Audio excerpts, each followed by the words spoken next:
is KC Sports Network, proudly presented by Emprise Bank. All right, welcome in. Another episode of Fremont. John Kurtz, Cole Manbeck with you. And, of course, today we do our player interview, which we are thrilled to do. Very happy to have Uso Seumalo with us, K-State's standout defensive tackle. Got to see him make some plays on the field on Saturday in K-State's shutout victory to start the season over SEMO. So a lot to talk about, a lot to get to there, certainly. But Cole first is going to tell us about our friends at Riverbank Brewing in Council Grove who bring these interviews to you. Yeah, they made this Player Weekly Spotlight possible for all of you. For those that didn't hear our first episode last week, we were joined by starting left tackle KT Leviston. Riverbank Brewing has partnered with Wildcat NIL and 3MAW to bring a K-State football player on the show each week. They're located in Council Grove on Main Street. It's a really awesome place with terrific craft beers. They brew in-house with Kansas-grown barley and hops. The owners spent a couple years remodeling the building into a really cool location. It's located just off the Neosho River, has an awesome outdoor patio seating area that overlooks the river, as well as multiple TVs outside so you can catch some college football when you're chilling out with some nice weather and craft beers. Featured beers on tap this week include the Rhubarb World Tart Wheat, which is a wheat beer, Rhubarby World Tart Wheat, which is a wheat beer brewed with locally grown rhubarb. It's light and tart, and it's also pink. Also, another featured beer this week is the Rio Salado Mexican Lager. You heard me talk about this last week on the pod, and I can tell you from firsthand experience, this is an awesome beer. Co-owner Jesse Knight brought me a couple of these at the tailgate before the SEMO game, and you're going to want to give this beer brewed with sea salt and lime a try. It's particularly refreshing to have at a K-State tailgate on a hot day like we expect again on Saturday against Troy. Riverbank Brewing open Thursday through Saturday, also has beer available to purchase on the go. You can stock up for your tailgate. They'll be open for K-State's game Saturday, so if you're unable to make it to Manhattan but are in the area, stop by Riverbank Brewing and enjoy craft beers in the Flint Hills while watching the Wildcats on one of the brewery's many TVs. For more information, go to riverbankbrewing.com or go to their Facebook page at facebook.com/riverbankbrewing. All right, we appreciate their support. Sounds delightful, but excited to talk once again with Uso Seumalo, K-State's defensive tackle here. Uso, you guys get a shutout in week one, man. The defense looked really, really sharp. How was it? How was it to get back out there and play in week one, and how did you feel like you guys did? It felt great. Being able to go back out with the team and just getting able to play in general was amazing. You know, the defense, I felt like we did a good job. We have a lot of stuff that we can work on too, though, assignment-wise. But just being out there, being able to play in front of K-State fans is amazing. Well, you got a chance to make a big play. We saw a little bit of a celebration there, right? Is this like a standard celebration that we've got for you, Uso? Like give us the lowdown on what we're going to see every time that you're hitting someone in the backfield. It was just a thing that popped up. My favorite defensive tackle in the NFL right now is Dexter Lawrence. Plays for the New York Giants. I'm a Giants fan, but that's one of his celebrations. He's trying to make, I guess, popular right now. And as a big guy, you know, when you hit a dance like that, I feel like people just enjoy it. Just out there trying to have fun. Well, you gotta. I mean, Felix had his thing for a while. I feel like you got to take the mantle now, being the guy with like the trademark celebration, right? I'll try. Well, who had the best celebration, Uso? I mean, which one did you enjoy the most outside of your own? With Will and Hayden doing the shotgun and the beers, RJ with the Ronaldo impersonation? That's hard. I mean, Will and Gilly, that was a good one. I feel like that was just pure fun and just out there enjoying themselves. But RJ's celebration was pretty fire too. It's hard. Duke had his celebration too a little bit. Yeah, that's right. That's right. That was really good. Yeah, that was really good too. Hey, Uso, we know you've been banged up as well going into the SEMO game. Coach Kleiman had talked about it. Did you feel like you were at 100% out there and all go and back into playing shape? I feel like I needed to just, this week helped a lot. I feel like last week I got in a little bit in practice and just trying to build back up, try to get better for the game. And it really was a game time decision. And I mean, when coach put me out there, it felt good to be out there and play. It's just, I don't know. It's hard to explain, but You look great. And for K-State fans that don't know, you have a really unique story. So you were an all-state volleyball and basketball player in high school in Hawaii. And correct me if any of this is wrong, Uso, but you had to convince your parents to allow you to play football for the first time, and that was your senior season of high school. Can you provide some background and elaborate on your backstory? Yeah. So high school pretty much played volleyball all 4 years of high school. I love volleyball. Volleyball is one of my favorite sports for sure. And got to my senior year. I always wanted to play football throughout high school, but they never let me, so I just stopped asking. And then my senior year came around. I was just like, I really want to try it out. I kept asking my parents. I kept asking, and they kept saying no. And then I promised them I'd work on the farm extra after practice and help my dad as much as I can.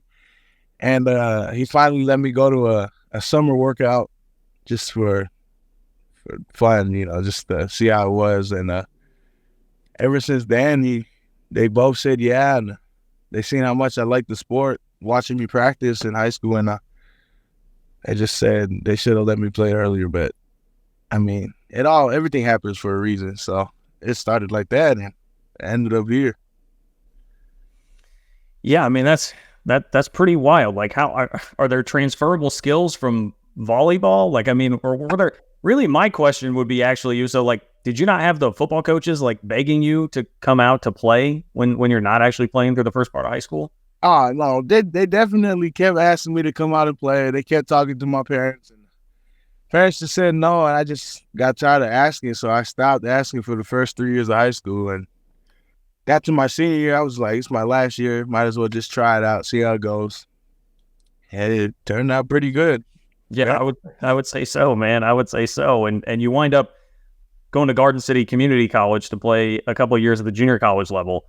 I mean, first of all, how did that come about? And then, I mean, I just can't imagine like the culture shock going from Hawaii to Kansas when you show up all of a sudden in Garden City, Kansas. What was all that like?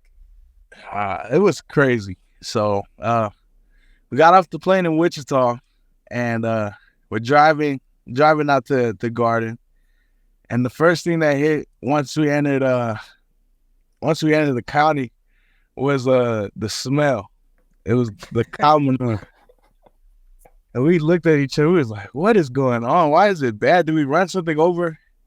And it turns out it just smelled like that in Garden City. So everybody says it's the smell of money, which is they're not wrong. There's a lot of cows out there, but man, it was stink. And then it was just, I feel like the people out there was definitely super nice, which helped a lot. And then, I mean, football. You get to play football. I just wanted to go out there and play football.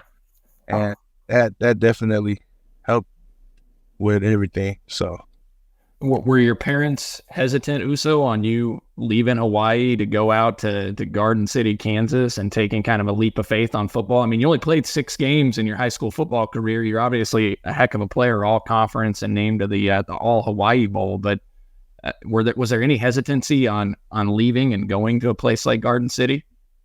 Yeah. I mean, I think it's just a parent thing. Like, they don't want to let their son or their youngest kid go out and leave home to the middle of nowhere. And I mean, it was tough, but at the same time, they wanted to help me, and they were siding along with what I want to do. So yeah. Well, what was the recruiting process for you then coming out of Garden City? So you spend 2 years there, and then obviously you signed with K-State. But what was that process like, and what led you to choose K-State? So I'll start with the process.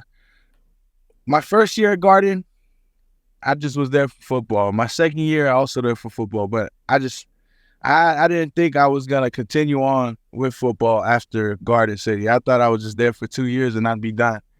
And I got my first offer when I was at home during one of the breaks, and it was like a surreal moment, thinking like I could actually continue on playing and go on to a Division I school. And I was just like, I started taking it more serious towards the ending of my junior college career. And but when I got K-State's offer, I was up here, and it really was just the coaches, Coach Tui played a huge role in it. One of the greatest person off the field, even on the field. He's a great coach, and his family, everybody here at K-State it felt like a family, and it made things so much easier for me, and I loved it when I was up here. And like in my culture, like I'm Samoan, I'm from Hawaii, and the people out there is big on family. And when I got up here and I felt that, and I kind of knew I was already gonna be here. So yeah, along those lines, I know this is going back a little bit, but when you were transitioning from only 6 high school games in your career and in Hawaii, how tough was that process to find Garden City as a landing spot? Like what were you looking for in a place to go play, and how did they find you? How did you wind up around here? I honestly don't know. I was I believe I was at like basketball practice or something. It's at the ending of practice. I was sitting down in the gym, and I got this call from this unknown number. I answered it, and he said it was his name was Coach Aaron Cheatwood. He recruited me to Garden. And he called me and said, "Hey, Uso, what's up? From Garden City Community College in the middle of out in Kansas, and we want to offer you a full-ride scholarship to go to Garden." Once he said that, I was like, "All right, bet I'll go." It was random. Everything just happened quick. I didn't know what was going on. I just knew they told me to come up there and play football. I had a cousin that was there the year before, and I just heard about it, so I was like, "Sounds good. I'll go out there and play." And it was as quick as that. It was fast. That's wild, man. That really is a pretty wild story. We're gonna chat much more with Uso. We do want to give a shout out real quick to our friends at Home Field Apparel. I'm rocking some Home Field Apparel right now. If you want the best K-State gear out there with all the cool retro logos, that's where you need to go. HomeFieldApparel.com. You can get hooked up there. Use the promo code 3MA23 to get 15% off your first order. They've had 2 new K-State drops here in the last 3 months, so there are all sorts of options for you there. You're going to see a lot of them out at Bill Snyder Family Stadium. So please do go support Home Field Apparel at HomeFieldApparel.com once again in order to do that. Thanks for listening to KC Sports Network. Make sure you download our new app. Find it on the App Store or Google Play. Just search KC Sports Network. Can you believe we've had 7 months without an NFL game? It seems crazy, but it's a good thing that that's over now, as the NFL is here, and DraftKings Sportsbook, an official sports betting partner of the NFL, is giving you a can't-miss offer for Week 1. This week, new customers can get $200 in bonus bets instantly when you bet just $5 on any NFL game. DraftKings is also hooking everyone up with game day greatness. All customers can take advantage of 2 new offers every single game day this September. Check the app to see what you get. Download now and use the code KCSN to sign up. New customers can take home $200 in bonus bets instantly just for betting $5. That's code KCSN, only at DraftKings Sportsbook, an official sports betting partner of the NFL. The crown is yours. Gambling problem? Call 1-800-GAMBLER or visit www.1800gambler.net. In New York, call 877-8-HOPE-NY or text HOPE-NY. In Connecticut, help is available for problem gambling. Call 888-789-7777 or visit ccpg.org. Please play responsibly. On behalf of Boot Hill Casino and Resort in Kansas, 21 plus, age varies by jurisdiction, void in Ontario. See dkng.co/football for eligibility, terms, and responsible gambling resources. Bonus bets expire 7 days after issuance. Eligibility and deposit restrictions apply. All right, so we're kind of following your timeline here, Uso, and now we get to year 1 at K-State, and you're learning from a guy like Eli Huggins, who played a lot of football, had been around for a long time, an excellent defensive lineman. What was the process like just getting acclimated to K-State, and what your first year here was? I would say it was tough. Like when I was in Garden, I was struggling at D-line. I wasn't the best defensive lineman. I was just I don't want to say I'm athletic, but I was decently athletic, and that's what helped me make plays, was just getting around people and running after the ball and stuff like that. But when I got up here, it was more technique and more physicality and just trying to get knocked back on the person in front of you, taking on double teams and stuff like that. But it was hard transitioning from a 4 down to a 3 down, and then from the techniques from 4 down to the techniques of being in a three down front, like, and then the plays on top of that, all that stuff. I struggled a little bit trying to remember plays when I was first year, and I remember I would write stuff on my leg. I'd write stuff on my leg, while we were in meetings right before practice, so that when we get out there, I'll look at my leg, and then I'll get down in my stance, and then I'll do the play. And I'd do that for a little while, either on my leg or on my hand. And then, as time went on, it gets like second nature. It becomes second nature, and you get to learn easily, and you pick up things more easily. And then with the guys that was here already, Damien's been here for over a year already before I came in. Eli was there. D was there. I always asked them, like, what do I do on this play? Where does this go? What technique do I use on this? And it made it easier. But it was a struggle when I first came in. And it got easier as time went on. But yeah, definitely couldn't do it without the older guys that was there. Well, you probably just answered part of this question, Uso, but is there an area in the offseason that you focused on maybe getting better at to put you in the position that you are today? Coach Kleiman and the staff have just raved about you this offseason. This offseason, yeah. So after the game, the bowl game, it was bad. That night, we just went crazy. We went out, ate. I ate everything I wanted to eat in Louisiana. And I wanted to try beignets, jambalaya, some gumbo.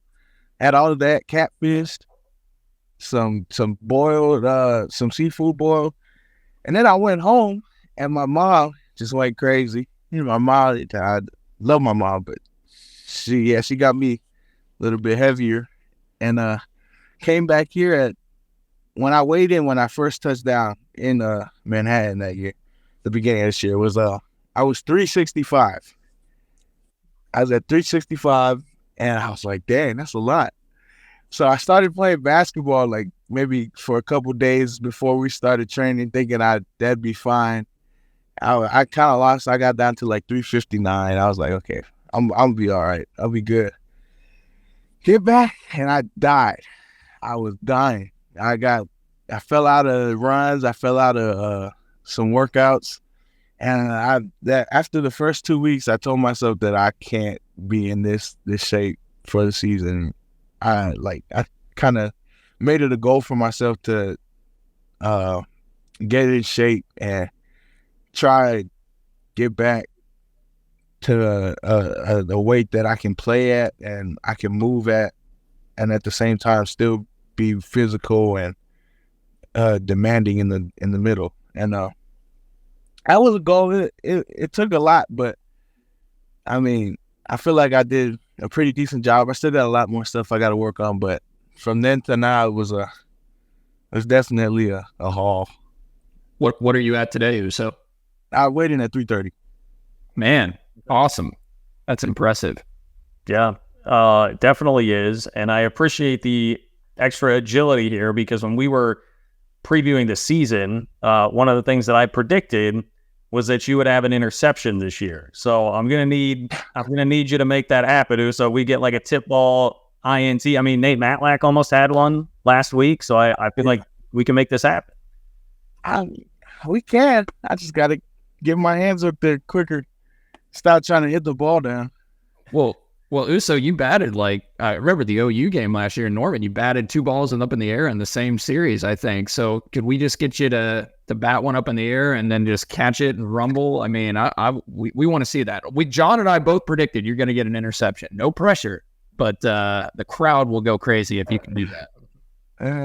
That'd be a dream right there. I'm gonna try for sure though. I want one. Have you had one in your career, high school JUCO? Never did. Okay. I caught the ball. I was a tight end in high school, but I could catch the ball. I just never tried to catch it. I always threw my hands up there to try to whack the ball down.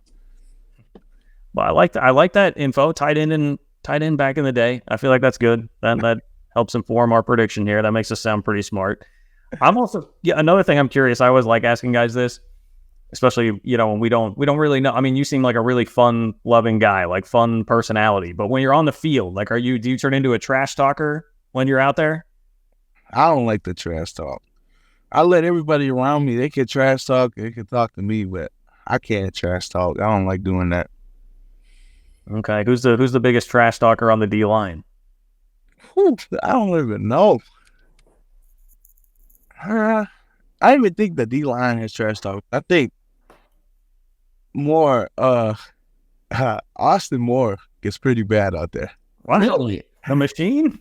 But he backs it up though. Do you prefer? Do you take more pride in getting a sack or a tackle for loss or making a tackle, or do you take more pride in just commanding a double team up front and occupying two linemen? Honestly, I think that being able to make plays is cool and everything, and being able to demand double teams is they're all, I would say they're all equal. Just because like being able to take on a double team allows you to offer. Sorry, somebody's outside. But being able to take like a double team offers other people to make plays. Like the linebackers can get through. And when you see everybody get something, I feel like it makes me happy. If I do my job, allowing other people to make plays, yeah, I'm good. I'm good with it. Yeah, it makes all the sense in the world. Uso, we appreciate you taking the time to join us here. It's been awesome to chat with you, get a little bit acquainted with you here. We certainly love watching you play. So best of luck this Saturday against Troy and the rest of the season, man. We appreciate it. I appreciate you guys for having me.